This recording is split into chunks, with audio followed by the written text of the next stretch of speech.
very much for watching today. We're going to have a discussion about primary care networks and training hubs and how they're going to work together in the development of integrated care systems for the future. I've got a great panel here today. I'm going to firstly introduce myself. I'm Imogen Staveley. I'm a GP. I'm also a GP appraiser. I'm Deputy Chair of Warwickshire North Clinical Commissioning Group and a clinical lead for the Transforming Primary Care team of the Healthy London Partnership. The Healthy London Partnership is a partnership between the NHS in London, the local authority, the Mayor's Office, Public Health England and London councils. And here with me today, I've got a fantastic panel and I'm going to start by asking them to introduce themselves. So I'm going to hand over now to Mel. Thank you. I'm Melanie Ashdown and I work in the South West London training hubs, specifically in the Wandsworth Training Hub at the moment. I'm Shanika Sharma. I'm a GP in Barking and Dagenham, Clinical Director of a primary care network in Barking and Dagenham, and I work alongside you as one of the clinical leads for Healthy London Partnership and the Transforming Primary Care team. I'm Jonathan Sampson. I'm a Senior Programme Manager and I work with Imogen as part of the Transforming Primary Care team in the Healthy London Partnership. And Siân. Hi, I'm Siân Knight. I'm a GP in Lewisham. I'm also Executive Partner of Modality Lewisham, which is one of the biggest NHS super partnerships in the UK. I'm also Clinical Director of Modality Lewisham PCN. So today we're going to talk about how the training hubs and the primary care networks can work together differently going forward to deliver on their part of the long-term plan and the new GP contract. Shanika, would it be possible for you to explain a little bit more about what primary care networks are? Primary care networks were introduced as part of the NHS long-term plan that was released in January 2019. It's to try and get GP practices to work in networks of covering around 30 to 50,000 patients, ideally over a geographical footprint, and encouraging them to work with their community, voluntary sector, tertiary sector partners as well, with the main aim of developing community-based sort of integrated healthcare systems. So I'm a clinical director of a network that has about 6 practices and we cover a population size of about 48,000 patients in Barking and Dagenham. So Mel, what is a training hub? Training hubs were set up in 2014. They were originally called CEPNs, Community Education Provider Networks. They are virtual organisations. It's a national strategy. Each borough in England has a training hub, funded by Health Education England to support the coordination of education and training in primary care. Since its establishment, training hubs have evolved to some extent. So in its simplest forms, coordinating education and training is about courses for GP practices. So GP staff, receptionists, nursing, and all the new roles that are coming into primary care. But over time, training hub role has expanded significantly. It now includes workforce planning, as well as facilitating and coordinating placements for student healthcare staff and taking on projects as well. So taking on projects such as piloting new roles in practices. We look at recruitment and retention of existing staff, as well as the future workforce. So that pipeline of staff, where they're coming. So a number of training hubs will be involved in things like career fairs. So the scope of training hubs is quite broad. Each training hub is slightly different, and what they offer and how they are set up structurally can also vary from area to area. Thank you very much.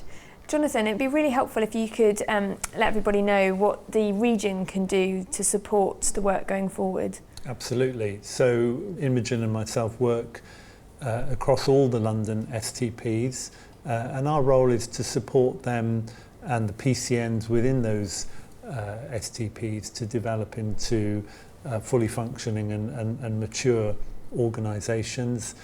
We believe that the training hubs are vital partners for PCNs as they seek to recruit and develop their workforce. And so we have the opportunity to work with everyone to share best practice, to develop resources and tools that will help them to plan their workforce most effectively for the future.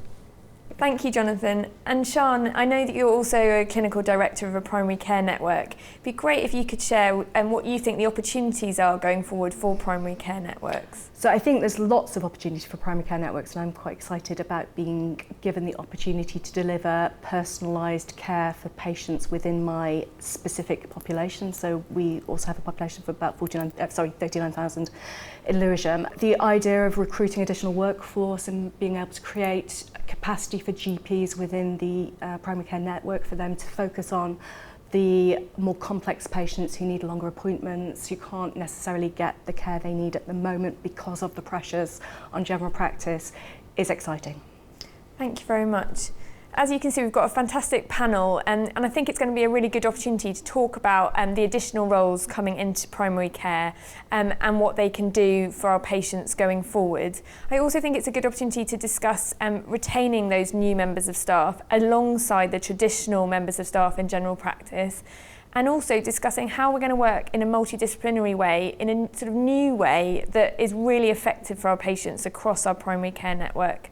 So I've got a series of questions that have repeatedly been asked of me and Jonathan and Shanika in our roles, and we hope that's going to really help people move forward. However, we understand that you may have other questions. We hope that we're going to answer all of your questions today, but if you've got further questions, please either contact your STP lead, or we're really happy for you to contact Jonathan here in our team, and he will forward on the email to whoever's relevant. If you wanted to have further conversations about what we've talked about today with other colleagues in an open way, you can always use Twitter. The hashtag Primary Care Networks is a really useful one to use. You could also contact the Healthy London Partnership on Twitter at Healthy London. So going to the first question, the new GP contract funds 5 additional roles for primary care networks. How do you think these are going to impact on patient care? In Barking and Dagenham, we've got 6 primary care networks across the borough. And all the CDs got together and we decided that rather than each of us employing a separate social prescribing link worker, we would do it collaboratively. One of our CDs of our CCGs was working on social prescribing as a project and had already set up a platform for digital social prescription. And he thought this would be brilliant to sort of expand and bring these social prescribing link workers into. So we had meetings with the local authority and set up a steering group. And we put together a contract whereby the local authority would employ the 6 social prescribing link workers on behalf of the PCNs. And I know as a GP, it's really empowering to have that service available. For example, this morning in clinic, I was doing a mental health review on a patient who wanted some employment support, advice and guidance. Someone who's suffered from schizophrenia for many years and wanted, now that he's stable, wanted to get back into work. And having that resource available in terms of signposting him to a social prescribing link worker who will help him along that journey to get into employment was amazing for me as a GP.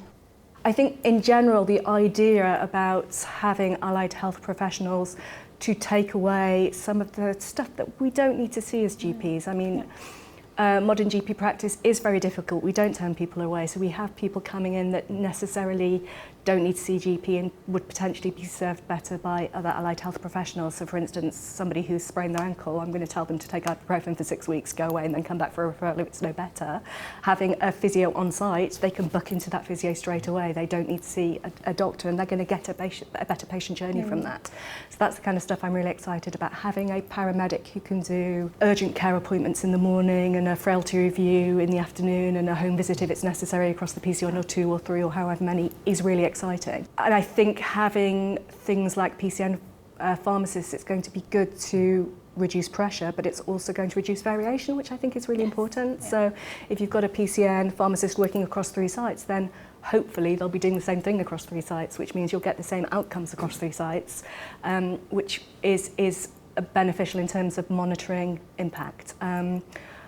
I do think we have to be slightly cautious, and I know there's a lot of concerns about the amount of time it will take to mentor these allied health professionals, which hasn't necessarily been costed in. And I think the 30% top-up from PCNs, it's important to note that if GPs are paying into that system, they're going to want to see a return on that investment. So we need to be able to demonstrate with data what impact the allied health professionals are making. But if we get that right, it will be transformative, especially as time moves forward and we get more of these allied health professionals going. On that point, I was going to say, just from the training hub perspective, it is really about the capacity, about creating capacity in general practice, because that has a knock-on effect on the entire healthcare system. So if we support primary care, that subsequently supports the acute sector as well, and the referrals. In particular, we mentioned the first contact practitioner role, earlier intervention with patients. From the patient's point of view, if a patient has an MSK issue and presents earlier on and is seen, assessed, referred if necessary, or provided with more specialist advice earlier in their pathway, that leads to better outcomes. The cost saving, of course, to the healthcare sector is also significant. To the practice, the cost of employing a FCP is much less than employing a GP. We already have some evidence of these new roles working in general practice. We've been running for the last 2 or 3 years the National Clinical Pharmacy in General Practice programme, and at this point there are approximately 200 pharmacists already in practice, and what we're hearing from GPs is that these pharmacists have played a very significant role in reducing GP workload. Recruitment is one angle. What we're all about is retaining those staff as well and creating a support package around those new workers. So it's not just about getting them into the job, but thinking about the training and support that you want to deliver and give to those new multi-professional team. These additional roles really are important, because we know that in the last barometer survey, 9 out of 10 GPs said that in the last year they'd felt they'd been unable to cope with their workload. This was particularly true in areas of socioeconomic deprivation, and in those areas GPs mentioned that if they worked with other healthcare professionals, it did reduce the burden and make them feel better about their job. So we've heard the really good news story about how these additional roles can help support general practice going forward, and how they give opportunities for young people coming into the workplace. But we know there are challenges, and it would be really helpful to kind of hear your perspective on what those challenges are and what can be done to face those challenges. As a PCN, we're really challenged to recruit a clinical pharmacist. Despite having 2 rounds of shortlisting, 2 rounds of interviews, job offers, things haven't worked out. And a lot of it is about not having the HR infrastructure of our PCN, because at the moment each PCN has a practice that's willing to employ, so an employing practice. And they've always employed staff. Practices have done that years on end since GPs had practices. But in terms of employing on behalf of a PCN, the risks and things associated with that are slightly more. There's also been a little bit of apprehension amongst clinical pharmacists coming into PCNs, and many of them during interviews said that they were actually worried about workload, responsibility. How is one person going to work across 6 practices, look after 48,000 patients and deliver on outcomes? That has been a big challenge, and as a result we still haven't been able to recruit a clinical pharmacist for our PCN. That is really difficult. And is there anything you're doing to sort of think about how you might face that challenge? So we're looking at potentially different models. So we've been having conversations with our medicines management team locally. So they actually really helped us in terms of putting a job advert out, shortlisting, interviewing, because as a GP I don't really know how to interview a clinical pharmacist or what skills I need to look for. But they've been really supportive and really helped. So we're actually looking at sort of a portfolio model, potentially with the trust, in which we employ pharmacists that spend 4 months at a hospital, 4 months as part of the PCN, and then 4 months in the community, and then they rotate round. I think it's more supportive for the clinical pharmacist because it gives them exposure to different types of pharmacy work. It's got the infrastructure there as well. So that's what we're sort of talking about, and I think that will probably be the way we go forward with this. We merged as a partnership 18 months ago, so we don't have the same trust issues and operational issues necessarily that other PCNs have had, but we still have issues about being able to recruit. So We've built the relationships already within the partnership. We still have to build relationships with the Federation. There's different relationships with different clinical directors that have taken some time to build, and trust has taken some time to build. In terms of recruiting, we faced exactly the same problem that you have with primary care pharmacists. Part of the issue is the reimbursement isn't sufficient to meet the market rate in London. So being in London as a PCN, Lewisham has a Limos team which already works in the community with discharged patients to follow up to make sure that they're compliant with medications, and it's a great fit for us potentially to jointly employ with them. But that also is going to take some time to work out. So we're in initial discussions now. We'll have to get service level agreements sorted. A lot of the progress is held back by not having any managerial support. Like you were saying, you don't know how to recruit a clinical pharmacist. CDs don't have any managerial support at the moment. So it's us putting the adverts in. It's us going through the shortlisting the candidates. So I'd like to pick up on some of the issues that Shanika and Siân have mentioned, and I'm particularly interested in the relationship that might develop between a primary care network and other employers, particularly where those employers have some capacity and skills in working with clinical pharmacists, for example.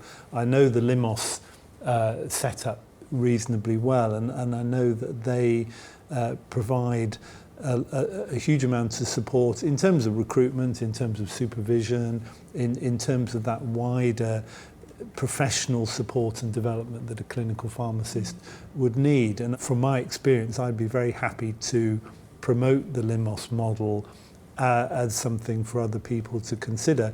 It's not the only model. The contract does enable PCNs to look at subcontracting this employment of these additional staff and to bring in other partners who have expertise. There are costs involved. The other employer will obviously say we've invested management time, etc. But I think the sort of support it then provides you as a clinical director could be worth quite a lot in that respect. And I think it also plays into that wider agenda of PCNs working with the wider community, voluntary sector, social services, etc., as part of a wider multidisciplinary team. So there's nothing to say you've got to employ all these people yourself. In fact, there will be many advantages to say to a community services trust or to an acute trust or a voluntary sector, come and partner with us in this exercise. So for us, it's not just about the acute trust providing that extra 30%, which, would be just about manageable next year, but the year after when you have 7 staff and then 10 staff is not manageable anymore. We were a Vanguard site in Birmingham, so we've done this before. We've employed allied health professionals before, and we know that if those professionals become siloed and they are just stuck in a practice seeing patients, it's not going to work. We have to have that multidisciplinary team. So being able to jointly employ a physiotherapist with a hospital trust who will provide the continuing education.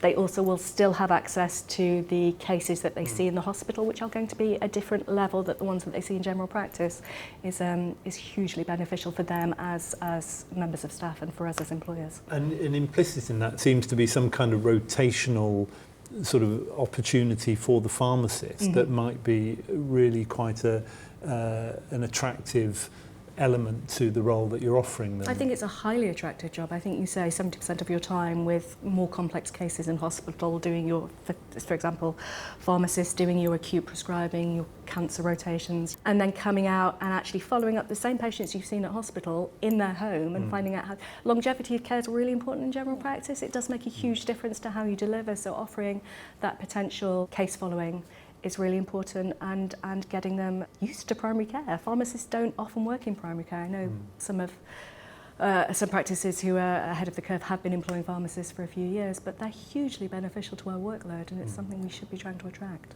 And going through all these CVs, I mean, the pool of pharmacists that are out there and the skills is immense. Yeah, absolutely. Most of the CVs, the pharmacist had community experience, hospital experience, and primary care experience, but it's about giving them a job offer where they have adequate supervision. Absolutely. They don't feel, beyond their depth in terms of what they're expected to do, and also that the GPs don't feel that they've invested in something that they're not getting an output from. So it's striking a balance between all of those.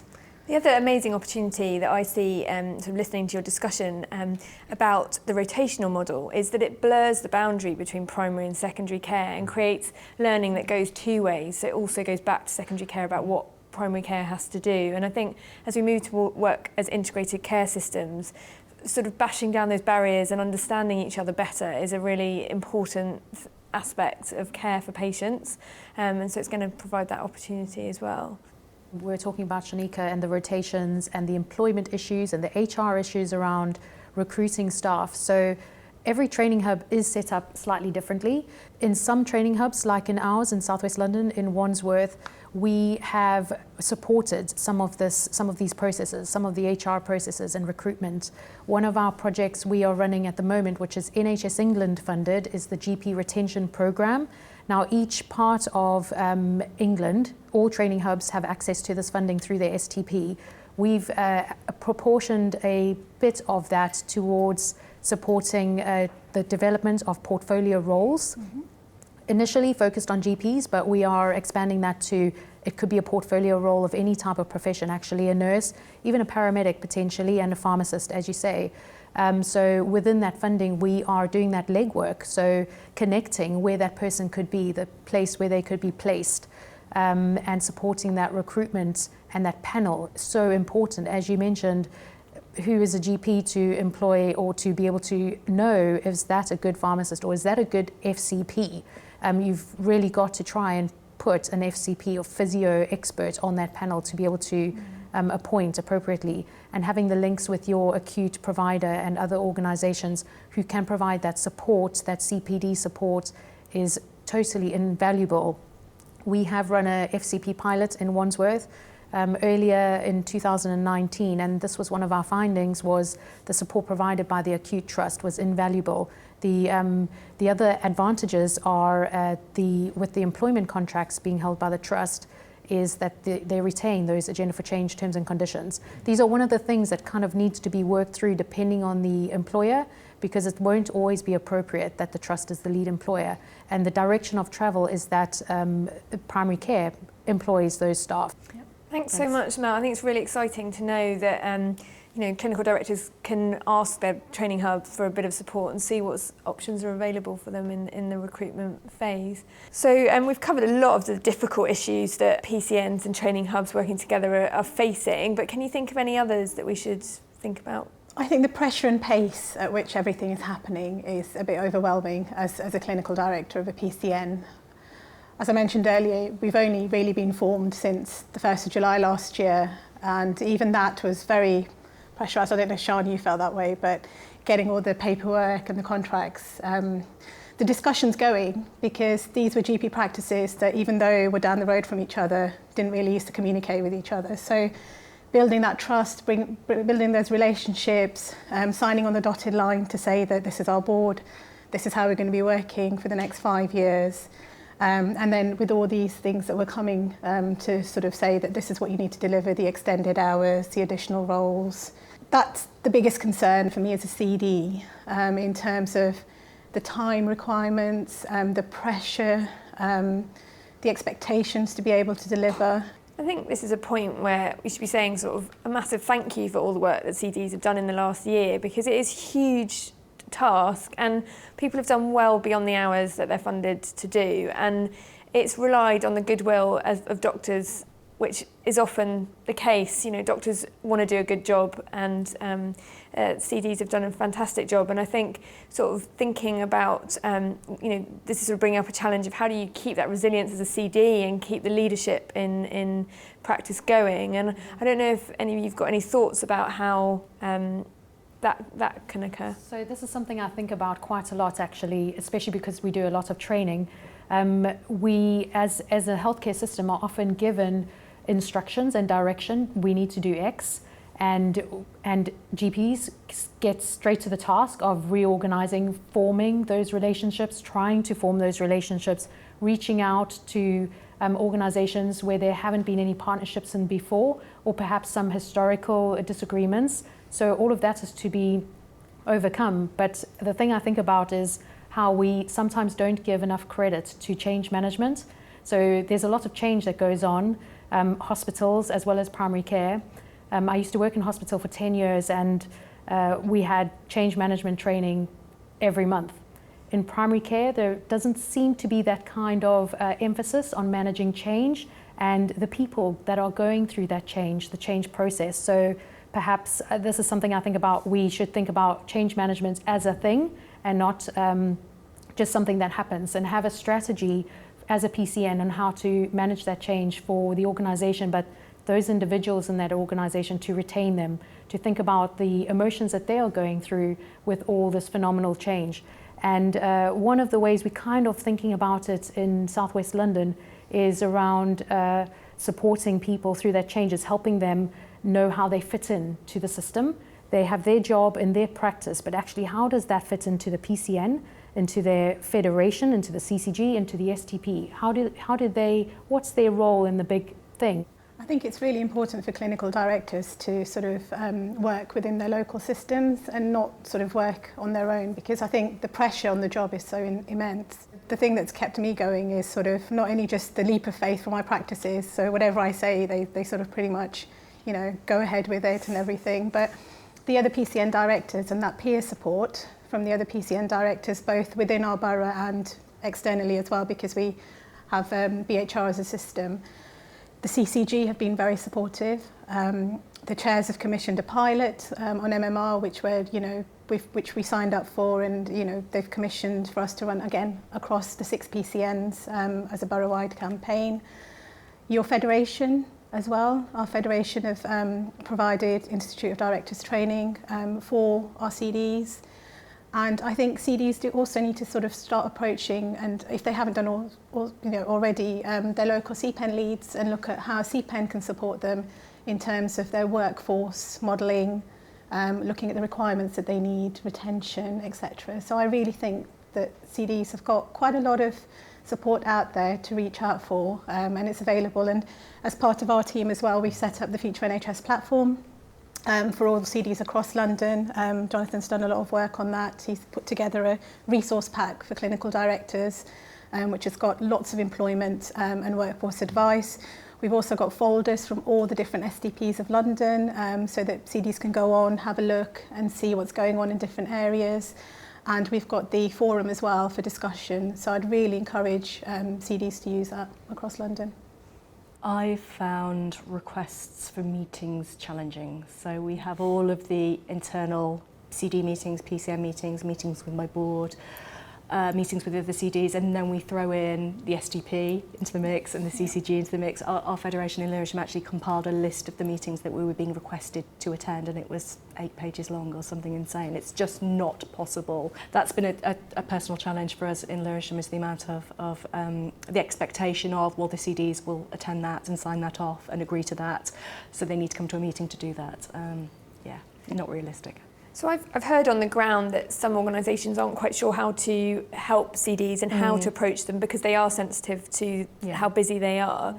How would you encourage a training hub to contact you? What would be a helpful way that they could contact you? So we found our PCM forum incredibly helpful. So we now have it in a part 1 and a part 2. So the part 1 is the CDs locally in Lewisham meeting to talk through issues. Our federation attends that. And then part 2 is who wants to come and talk to us. The CCG always come. We've had other stakeholders attend. But there does need to be a filter, and our filter for that is the federation. It's if you want to talk to CDs, great, we've got a forum to do that. But this is how much time you will get. And a lot of it's about just let us get on and do it. Let us do what we signed up to do, which is creating better healthcare outcomes for our population by delivering services that we know they need, tailored to their specific individual needs. So that's what I'm passionate about, and that's why I signed up to be a CD, and I just want to go and do it. I don't want to go to 87 meetings. I don't want to deliver a set of specs that look scary on paper. I want to be able to achieve the best quality outcomes for my patients that in a way that suits their needs. Thank you. So it's really useful to hear that the best way to reach you is probably to attend meetings that you already attend, rather than trying to set something else up that's new, and that would be a much more realistic way to build a relationship. And if boroughs don't have a CD forum, it's been hugely successful in Lewisham, and I would strongly recommend that you get together, hopefully with the support of your federation, and organise it. Has that also helped sort of build trust amongst? Absolutely. So not only do we have the meetings, we've had an away day organised from that. So the meetings actually started before PCNs became live in July. So there was a steering group period where we were having people who were potentially not going to be the CDs but wanted to make sure that the process was successful, and then there was a transition period. So now they're fully attended, people are very open about what's happening because we're not all going to be doing the same thing. There is a little bit of anxiety about delivering different levels of healthcare for patients because of the way that PCNs are scheduled, so there's structured rather.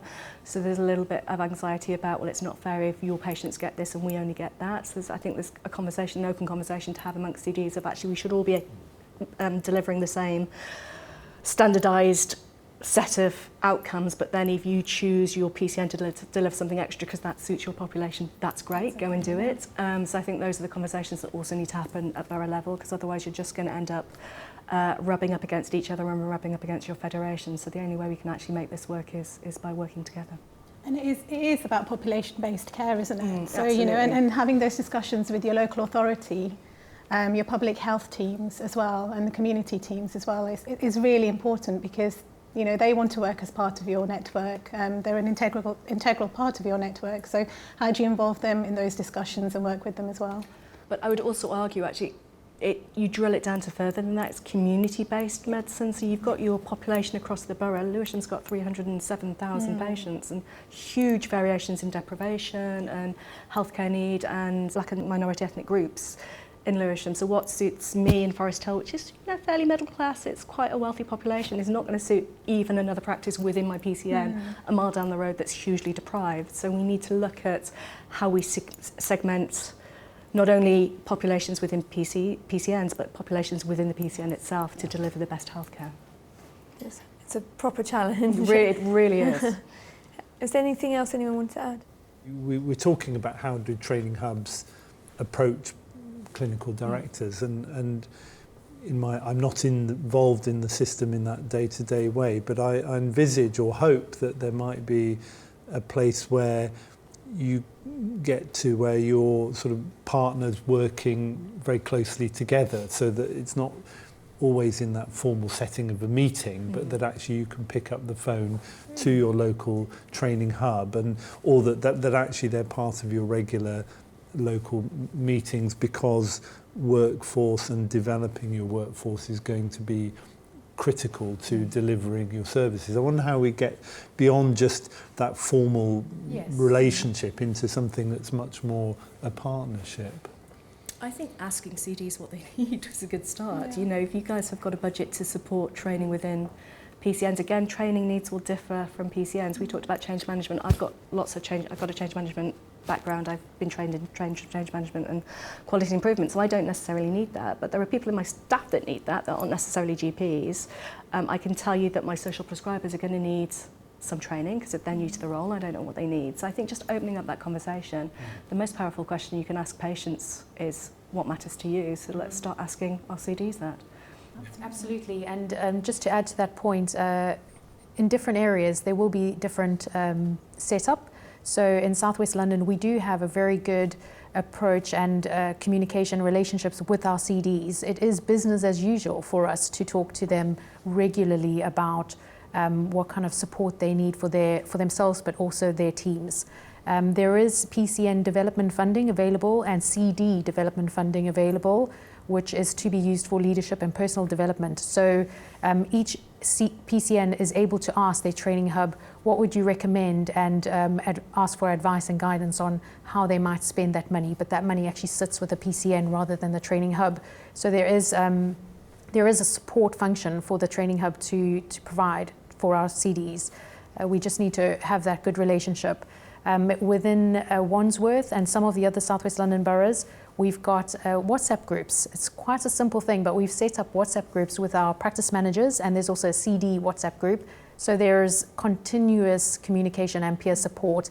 Literally this morning, how do I find this form? Or I'm looking for X kind of course, where can I find it? Which all of the practice managers can see. So it's learning together and developing together at the same time. So really breaking down those barriers so it's less formal. One of the things I note about the difference between acute and primary care is the informality.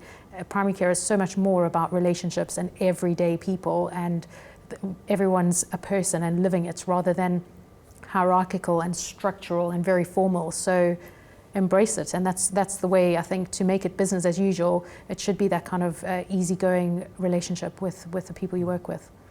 I think, Mel, you've mentioned a really important point there as well about sort of non-clinical workforce as well, because I think to make PCNs, primary care networks, a success, we do need to invest in training for practice managers, receptionists in terms of care navigation. So I think, you know, we do need to look at training them as well, providing adequate backfill for them as well. Absolutely, and there is funding, so that's worth talking to your training hub about. So every training hub has GP Forward View funding for admin and clerical for the last 3 years, specifically for care navigation and signposting. It is capita based, like the amount that each area gets, so tapping into that or knowing about it. So there are lots of different little bits of money. So the GP retention program I've mentioned, there's the GP resilience program, which some practices and PCNs may be able to draw on. There's the GP Forward View admin and clerical funding. So there's all these bits which actually, if you know that they're there, you could help with the decision making around that. So different training hubs have different governance structures about what we're spending our money on and how we're planning our funding for the next year. So tapping into those and knowing what it is. So I can speak for Wandsworth quite confidently to say that as a borough, our 40 practices know what our plan is for the next year. All the training is on the website, it's accessible, it's on anyone, actually, doesn't matter if you're not in Wandsworth, but you can see what's coming up for the whole year and how it's funded. What we're trying to do in South West London as well is open up these courses and programs that we're running so that someone in Kingston can attend something that's in Sutton, if they perhaps live in Sutton, but it's a Kingston funded course, or vice versa. So we get maximum capacity on those courses and more bums on seats. So it makes it more cost effective, because many of these areas are running courses that take 20 people, but 10 people turn up or 10 people are booked. So tapping into what's available, what funding is there, and but in a partnership way, because nobody wants to be told, pay for this or do that. It's more like suggesting this might be really helpful. This is a need, a training need for us. It's been really useful talking through all those challenges and how you're facing them. Another big challenge is how we work across primary care and community care as a multidisciplinary team in a slightly different way for the future to make our care for patients better. How are you facing that challenge? So I can speak a bit about Wandsworth and South West London as a whole.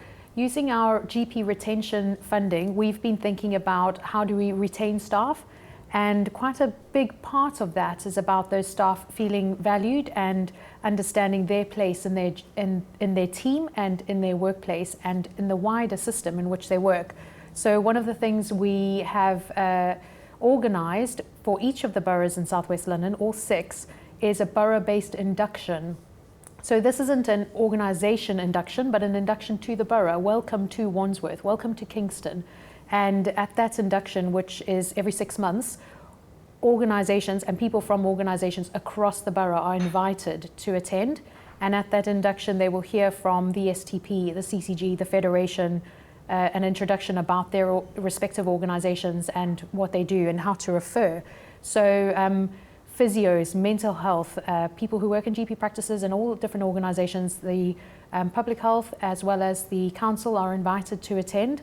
It really creates the opportunity for people to meet other professionals as well as other organisations who they are going to be working with quite closely in the future. You can imagine, if you think about social prescribers, a big part of their job is to know about what other organisations there are. So this creates that space where they can meet others and talk about their organisations and form that identity with the borough in which they work. It's made me think about the document that was released fairly recently by the GMC called Caring for Doctors, Caring for Patients. And the document provides a sort of ABC guide of what really helps a doctor feel engaged and supported at work. And autonomy is one of them, and feeling of belonging is another. And Absolutely. I feel that would really... That is really where the idea came from, just thinking about how do you retain staff. It's really they feel that they're adding value to the job, but also they fit in with the big picture. And you can imagine a GP practice and think about the receptionist in the GP practice, where we have really high turnover of receptionists everywhere, starting in their job and being told, there's the telephone, there's the computer, and actually not knowing how do I fit in the big scheme of things, because that reception role is vital to helping the flow of patients through the system, vital to being able to redirect patients to the right and appropriate professional. A GP is not always the most appropriate person to see. It could be an FCP, it could be a social prescriber. So helping that person actually understand where is the strategy coming from and why, and the role I have in fulfilling that is really helpful to the system, but also helping retain that person in their job.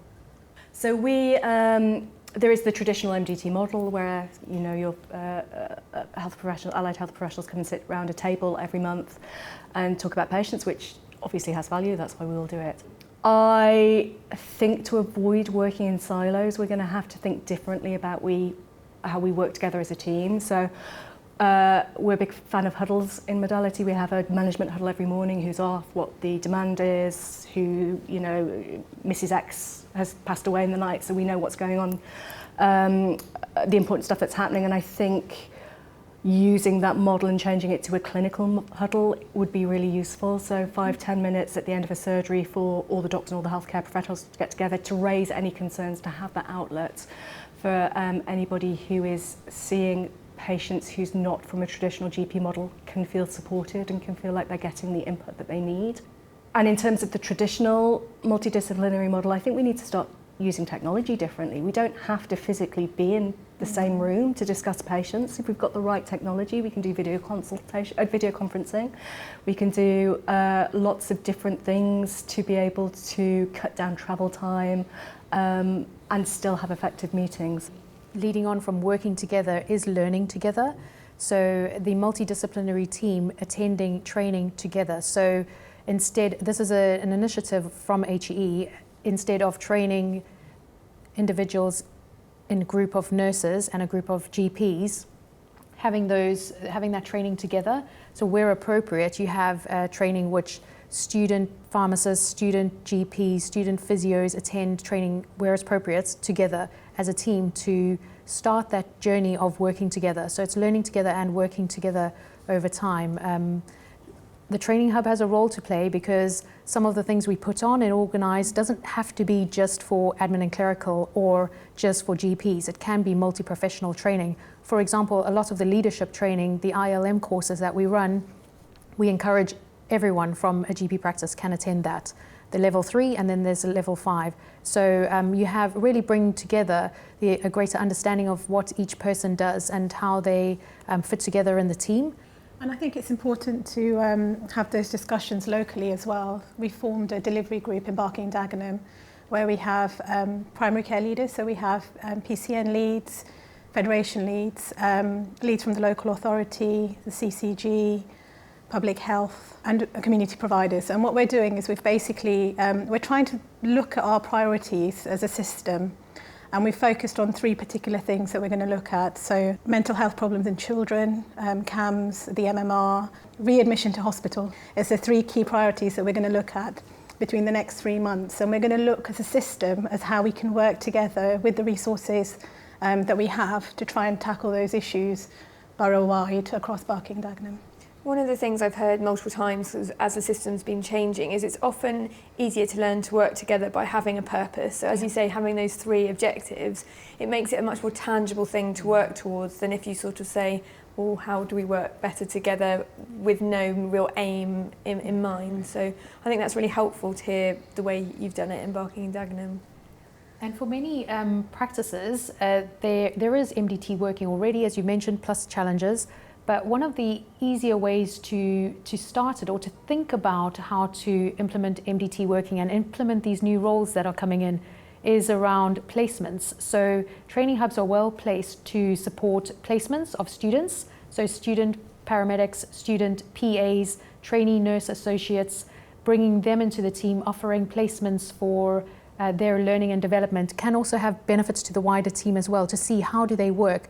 And in fact, actually, if you think about any of those doctors, a new trainee nurse associate or a new physician associate that's coming in to the team, they weren't PAs 10 years ago. So it's a new job to them to learn about what can that person actually do. So it's really valuable to accommodate those placements if you can. If your practice has a space to take on students, take them in. Moving from the sort of changes in the system that you're working with in real time, I wondered how you guys are thinking about workforce planning for the future. It's notoriously difficult and potentially even more difficult now you've got to think about it as a network of practices and working with your community teams as well. So there's a big ask of training hubs to support workforce planning, as I'm sure you know, for PCNs. I say it's a big ask because it's a difficult skill set and it's not a science but an art.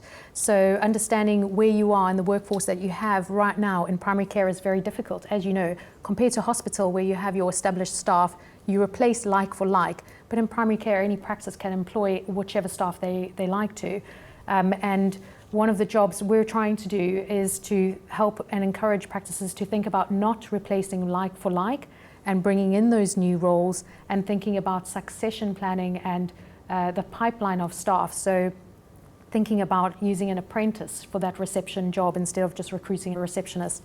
So workforce planning is difficult, but one of the things we're trying to do is work with our STP. So it's a helpful lever for us to have our STP. We meet with them monthly and they are facilitating conversations with us as a training hub group in Southwest London to learn. So we're all learning together and on the journey together around workforce planning because it is fairly new to us. We look at the data and it's numbers and it's difficult to actually understand what it means over time. I know to push back slightly on it being art. It is about the numbers, it's about the data, and we just don't have data at the moment in primary care and no way to analyse the data, which makes some of the PCN work quite frustrating. We've been given the opportunity to employ workforce but no tools to figure out what it is our actual population needs. And because of the variation in coding across practices, because of the variation in how appointments are recorded, it is incredibly difficult to know what we need. I was working with the pilots at Lewisham Hospital a few months ago and tried to get the data from our 3 systems, all of which are EMIS, but I had no way of getting all of that data immediately in one swoop. I had to go and look at how many MSK appointments had been offered, and actually we had to sit down and look at nearly every consultation that had been coded with a sprain or a pain, because not only is there huge variation in how GPs code, and I understand that, you know, everybody's trained in different ways, everybody's come into the profession at different times, I totally understand this variation, but with a data and an informatics hat on, it's incredibly challenging. So having access to the data across the whole PCN site is vital, and it's a tool that we don't have at the moment, and it is a tool that is being hampered by the fact different PCN sites are using different systems, System 1 and Vision, EMIS, not everybody's on the same GP system of choice. The data you get at is only going to be as good as the data that goes in, so that's a massive challenge. So this is stuff that I can understand why you're finding it challenging, because it's impossible. So there is the NHS digital website where you can log in and view data, workforce data, which is data that GP practices have input. It's the minimum data set which GP practices have to input. As a training hub, we can look at that. Anyone can actually look at it, but it's just numbers. And how has somebody interpreted the number of GPs they have by whole-time equivalent, by full-time equivalent, by sessions? It's really difficult to cut it up and understand what it means. And it's historical data, it's the data of what was happening in the past rather than what your patients actually need in the future. Workforce planning, I agree, is more of an art than a science, because we're trying to forecast the future, and there are very many variables. How many people are we training? How many people will retire, etc. And although PCNs are being offered a range of roles that they can recruit to, are those people out there, and how many are there of them? So we're doing some work with Health Education England to try and understand across London, assess the supply of the different roles across London. And for example, we know at this stage that the number of physician associates coming through the training courses is less than the 201 PCNs that we have. So therein lies a dilemma. You could claim the money for a PA, but if you can't recruit one, what are your options? And the other thing that we're doing then is really to develop a framework, a model that will help PCNs think about the demands on the service and what they actually need in terms of workforce. And what we're recommending is really a patient-centred approach. I'm sure you'd be pleased to hear that. But it's also unpacking what needs to be done for the patient and acknowledging that maybe there are different options, partly because maybe supply of one role, if we know that the supply of GPs is not what we might want, then when you unpack that GP role, maybe you can find things that could be done by the pharmacist, could even be done by a receptionist doing some signposting, etc. All of these things need careful planning and risk assessments around having other roles being used in that way. But it's actually trying to make the best use of the resources we have, rather than GPs being drawn into things. Shanika mentioned earlier on the patient with the schizophrenia and the opportunity for the social prescriber to be involved in supporting that patient and thereby releasing your time from doing that. So the framework we're developing, we hope will be ready within the coming weeks, will really help people to understand the supply of these different roles, but also help them to approach that, what needs to be done, what are the skills that implies, what are the roles that might be a good fit for what we need, and especially if we know that there are some particular roles in short supply, let's look at some options. We in the regional health team would be very happy to help that. We do work closely with training hubs to support them, so we'd like to try and really help you with some of those issues and questions as you start to think ahead to your recruitment priorities in the coming months. And we shouldn't forget about the 10 high impact actions that came out a couple of years ago.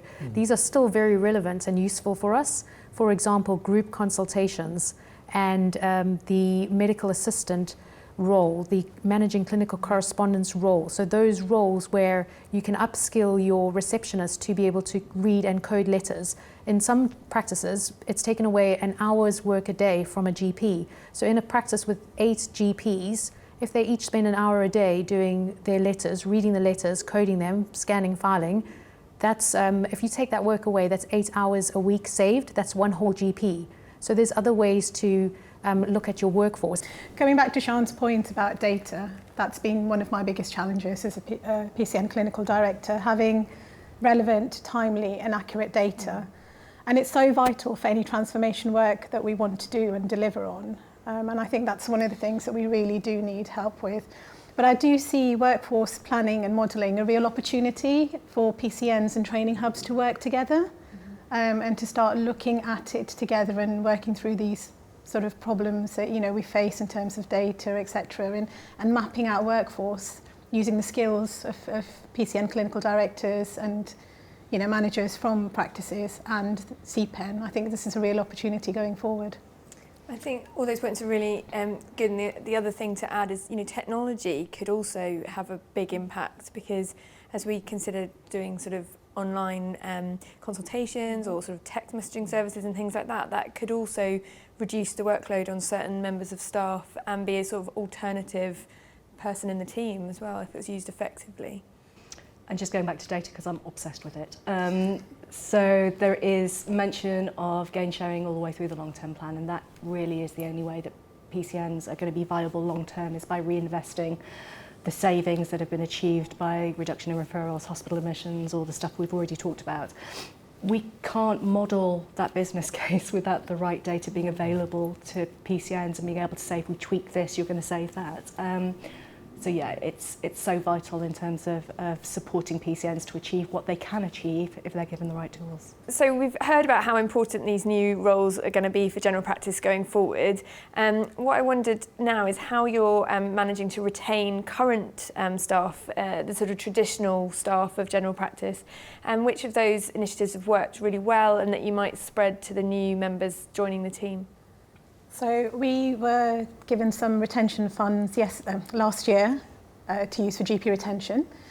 As part of that, we formed a sessional GP group in Barking Dagenham, which is a group of salaried GPs and locum GPs as peer support and as a network. We funded for some coaching sessions for them, which they found really useful. And we've sort of helped them along the way as well in terms of training events, because often when you're a locum or a salaried GP, you feel a bit disengaged with the system locally. Having simple things like a WhatsApp group where you post training events. We've done the same with our GP retention funding for South West London. We've also organised some coaching and mentoring for our GPs. We've also focused on maternity and return to work GPs, so those who may have been away, to encourage them to come back. We have some peer support and coaching work for those GPs as well. I had mentioned earlier the inductions, the borough-based inductions. Those are funded by our GP retention program. Some of the other things we're doing are developing the portfolio roles. So part of our GP retention funding, a portion of it is going towards creating new and innovative roles that GPs may want to do. For example, 50% of time in practice, but the other 50% of time in a speciality, on a ward, or in palliative care, or sexual health, or dermatology, whatever interests they may have. So creating those kind of jobs that they want to do. So the funding is used to pay for the legwork that's required in setting that up, which is quite extensive, as you can imagine. Also the CPD support package. So supporting those new jobs, supporting anyone actually, a support package around that individual so that they are competent and confident in their job. So the last thing to really think about is succession planning. So retaining staff, succession planning, and thinking about the pipeline and the future staff that are coming in. So developing staff that you have in-house and replacing and bringing in new people who the old people can mentor and support in-house. Yeah. Sounds like you've covered lots of different GP types there, and I think that's something that's really important is segmenting GPs. They're not all one type, as it were. You have to think about the newly qualifieds and the wise fives and all those in between, and think about that. So that's useful to hear the wide range of activities. And GP retention and retaining that workforce isn't just about the GPs, it's about the nurses as well. So we mentioned the nurses a little bit earlier, having a preceptorship program, so that is a support, peer support amongst nurses and healthcare assistants, so that they themselves want to stay, because it's also for nursing, very difficult job, changing landscape, also lots of new nursing type jobs coming in, nurse apprenticeship roles. So we want to retain as many staff as we can. We're competing, unfortunately, we are competing with the acute sector, and overseas. There's lots of different jobs that people are more attracted to overseas. So we want to offer them the best that we can here, and that is around terms and conditions of employment. We're competing against Agenda for Change. So we want to make these jobs attractive. And from a training hub point of view, we go to career fairs, we also go to job fairs. And part of the pitch is about being able to articulate why South West London is a great place to work. These are the benefits that we have in South West London. Being able to say that and sell that to our quite small workforce. So you want them to want to work with you. So having a thought about that and a little bit of a strategy around encouraging and attracting people is useful. I think your point about nurses, I think, is really important. And we've been working with our STP to create, well, they've sort of won a bid for a GP nursing bank. And they're working with NHS professionals to create a bank of nurses within the area and pilot a sort of flexible way of working for nurses within the local area. We've also used some of our MMR pilot funding to provide training for nurses on immunisations, barriers to immunisation. And with the PCN Development Fund, we're running a primary care update course in January, where we've invited nurses, clinical pharmacists and GPs to attend an update course together. So I think it's really important for us to not only think about the additional roles, but look at how we support our existing roles in general practice. So we've done quite a lot of stuff with our GP retention fund that I mentioned earlier. We've had a internal talent management and leadership program which has been learning together. So we've had pharmacists, management staff, admin staff, GPs all attend that course and look at how to implement change management within our local practices and division. We have a culture of collective leadership and continuous learning, so it's really important to me that if there is something happening at an admin level, that actually the admin can come up with a solution, and because they'll take ownership and they'll implement it, so that's really important. But we do some other stuff as well. Staff joy is really important to me. If your staff aren't happy, they're not going to stay in their job. So we have a joy champion at each site. We do things like have a joy a happy box. If something's done something nice for you, made you a cup of tea when you were stressed on a duty doc day, you can put a little note in there saying thank you. I really appreciate. Say it as well, obviously, but just having a little note to say thank you. We've got an internal award system, so we do long-term awards, but actually every quarter we nominate colleagues for our internal Modality Care Partnership Awards, and that's recognised with a little trophy, which is fantastic. It makes people feel really valued. And other stuff like we have a staff perk system called Perk Box, where they can get free cup of coffee every month and discounts on cinema tickets and things. So just try to make them feel valued. So all staff, not just GPs. We have all of the continual learning things as well. We have salary GP forums, we have pharmacy forums, we have nurse forums, so we're also supporting our staff in that way. But just telling staff that we appreciate what they're doing on the front desk of a GP practice, not an easy place to be some days. So just making sure staff are aware we appreciate what they do. Really important. I think it's a real time of thinking about joy at work is such an important component of moving forward together. For too long we've sort of taken for granted that people just work harder and longer, and saying thank you and appreciating them is one thing, but it's a bit more, there's the complex angle of it as well, of looking at what components make up joy at work, and there's an IHI paper on it, and actually I think the paper I mentioned earlier, the Caring for Doctors, Caring for Patients paper, sort of really brings out what's important to staff to make them feel valued, and I think it's something for primary care networks and training hubs to sort of really think about as we move forward, of how do we look at what issues our different members of the team are facing, and what can we do that really makes a difference to that, that's within our power, because it's difficult, because things like workload that isn't going away, but what can we do? But it doesn't have to be about workload, and it doesn't have to be expensive. We do a cinema night once a month where we stick on a film and give them all a glass of wine, and people relax and enjoy themselves. At one of our sites, they eat together every Friday. They have Thursday kebabs. So eating together, and it just forms that bond and forms that team, and makes you feel part of the family, which I think is so important, especially as stress goes up in general practice. We have to really, we do it because we really appreciate our staff. It's not something we're being forced to do. It's just our way of saying thank you, and I think that helps with our very low turnover and our reputation as employer of choice. It's true that it doesn't have to be a complex change, and I think there's a lot of evidence that teams that have a cup of coffee together, or something simple as that, or a meal together every now and again, kind of they are better team players because of it, and feel a sense of belonging and pride in their work, and that makes a big difference.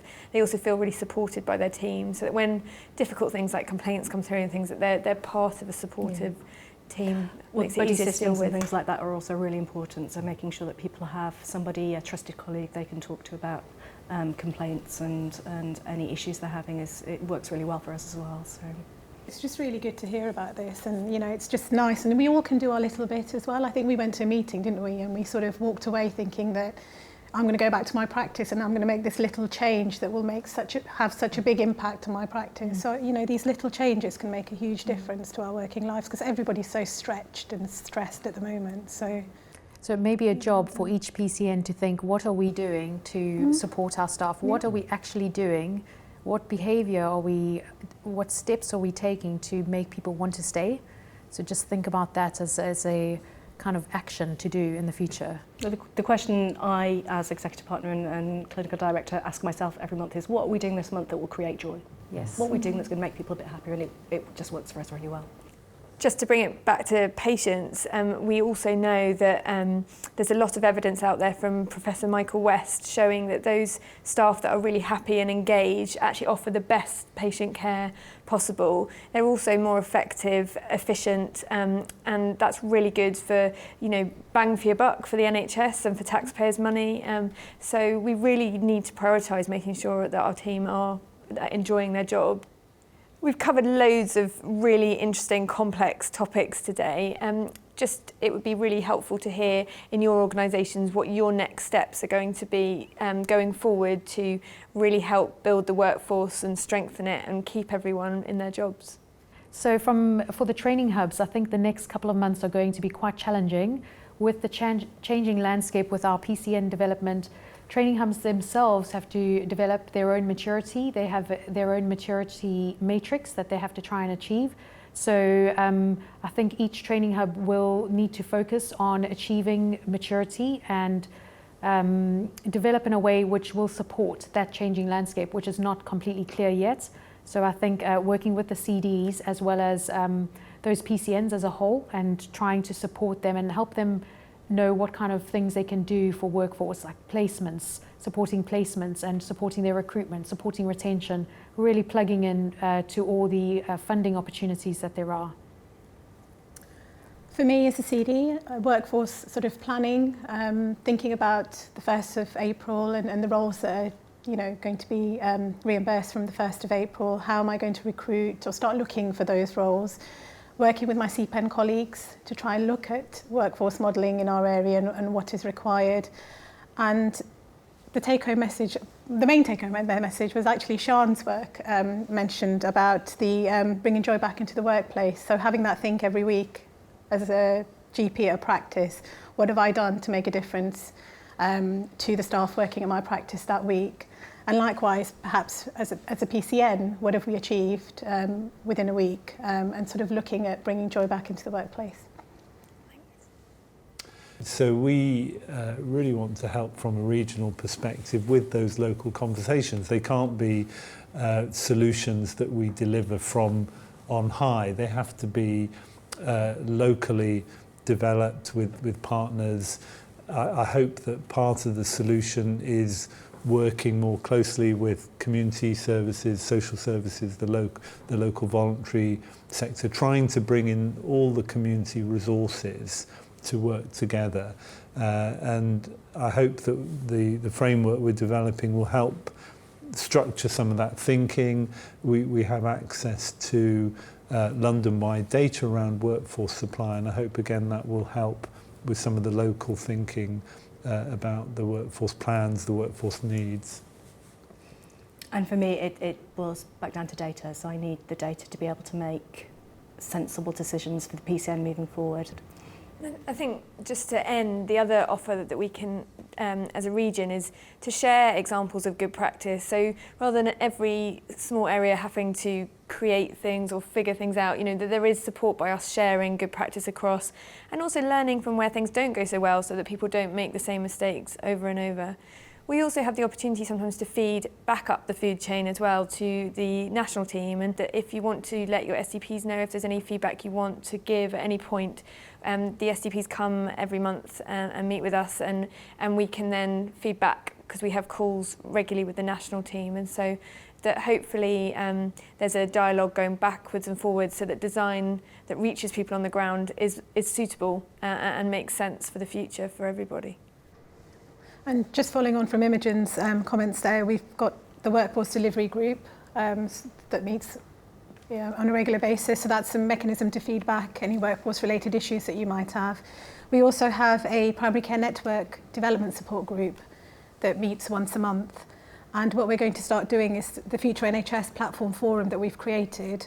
We're going to look at the common sort of themes that are coming up on there in terms of discussions and challenges, and take that to the PCN development support group meeting and have a look as a system with all the SDP leaders there how we're going to try and address these. Thank you very much for watching today, and thank you very much for my panel for their fantastic contribution. It's clear to me that nobody can make the changes we need to make on their own, and that it's going to be really good teamwork and good conversations, good honest conversations, some debate as well, that's going to make a real difference to us working on the front line and also to our patients. So thank you to Mel, Shanika, Jonathan and Siân for coming today. We look forward to more useful discussions like this in the future. Thank you for watching.